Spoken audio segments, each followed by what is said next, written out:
மார்கழி 19ஆம் நாள். நேற்றைய பாசுரத்தில் நப்பின்னை பிராட்டியிடம் கதவை திறக்கச் சொல்லி வேண்டினோம். இன்று கதவு திறக்கப்பட்டுவிட்டது. உள்ளே ஆண்டாளும் தோழிகளும் நுழைகிறார்கள். அங்கே அவர்கள் கண்ட காட்சி மிக மிக அற்புதமானது. குத்து விளக்கெரிய கோட்டுக்கால் கட்டில் மேல் மெத்தென்ற பஞ்ச சயனத்தின் மேல் ஏறிக் அந்த அறை முழுவதும் மங்களமான குத்து விளக்குகள் ஒளி வீசிக் கொண்டிருக்கின்றன. அங்கே யானை தந்தங்களால் செதுக்கப்பட்ட கால்களை உடைய ஒரு விலையுயர்ந்த கட்டில் இருக்கிறது. அதன் மேல் 5 சிறப்புகளைக் கொண்ட பஞ்ச சயனம் எனும் மென்மையான மெத்தை விரிக்கப்பட்டிருக்கிறது. கொத்தலர் பூங்குழல் நப்பின்னை கொங்கை மேல் வைத்து கிடந்த மலர் மார்பா, வாய் திறவாய். அங்கே நப்பின்னை பிராட்டியின் மார்பில் தலை சாய்த்து துயின்று கொண்டிருக்கிறான் அந்த மாயக்கண்ணன்.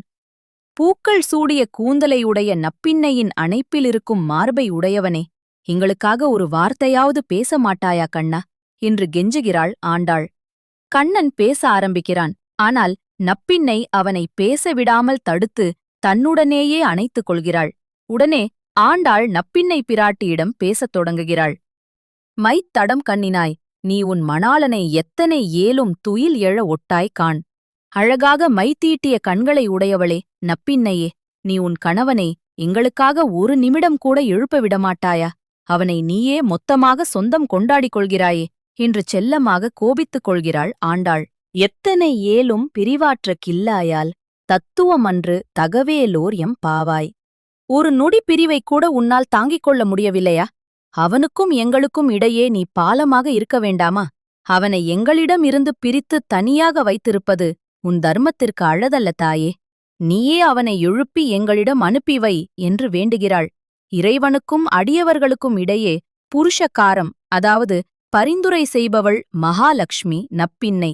அவளே கண்ணனை இறுகப் பிடித்துக் கொண்டால் அடியவர்களுக்கு தரிசனம் எப்படி கிடைக்கும்? அதனால் அவளுடைய கருணையை வேண்டி நிற்கும் பாசுரம் இது. வாங்க, இப்போ நாம அந்த பாசுரத்தை சேவிப்போம்.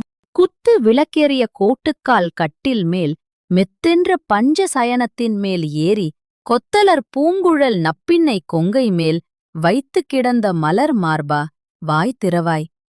மைத்தடம் கண்ணினாய், நீ உன் மணாளனை எத்தனை ஏலும் துயில் எழ ஒட்டாய் காண்.